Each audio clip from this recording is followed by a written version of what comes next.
A story of a young man overcoming a stroke to play the sport he loves.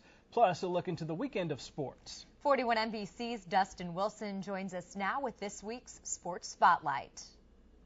Jeffrey Sweeney is an athlete. Basketball, baseball, football, you name it, he plays it. Last January, he ran into an obstacle that would send NFL greats to the sideline. But Jeffrey won't quit. His competitive spirit drives him to play on. Sharks on three! Sharks on three! 1, 2, 3, sharks!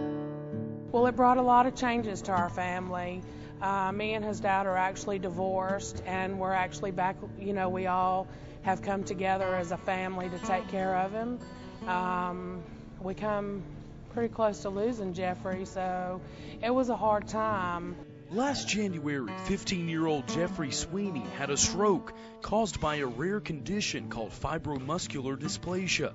FMD causes a narrowing of the arteries, and that day, Sweeney's life drastically changed. He was completely paralyzed on his left side, leaving everyone in a state of confusion.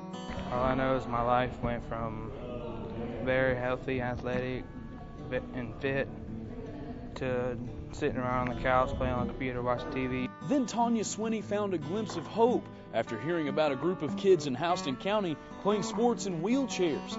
At that moment, Sweeney knew it was time for her son to get back in the game.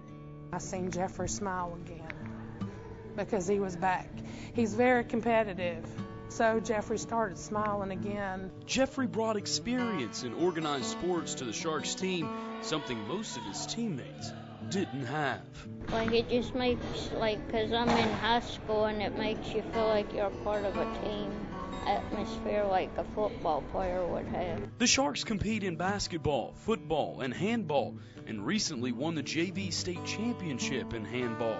Seeing their faces shine with joy makes the hours of coaching worthwhile for Brenda Arnett. One kid said, "This is the first trophy I'd ever won," and that meant a lot, because, it was so much because, they see everybody else get their trophies, their brothers or sisters, and they've never been involved in that.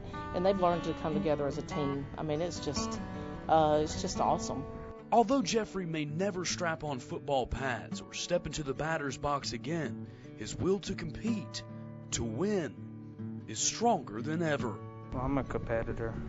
I compete. I don't quit. Just say that. I'm not a quitter. Jeffrey now has control of his left leg but cannot use his left foot or arm and must wear a brace to support his foot. The Sharks will host the basketball state tournament for JV and varsity in March. If you have a sports spotlight story, send an email with a brief description of the story to dwilson@41nbc.com. Now let's take a look at this weekend in sports. On Saturday, the GCSU men's and women's basketball teams will host Clayton State. The women start at 1:30 p.m. and the men follow at 3:30. The Fort Valley State University men's and women's team will also be in action on Saturday. The Wildcats will travel to Lane College. The women tip off at 6:30 p.m. and the men follow at 8:30. The Bulldogs will hit the court to battle the Kentucky Wildcats on Saturday. Tip-off is scheduled for 4 p.m. in Athens. Finally, the Georgia Tech Yellow Jackets will travel north to take on Boston College. The game begins at 4 p.m.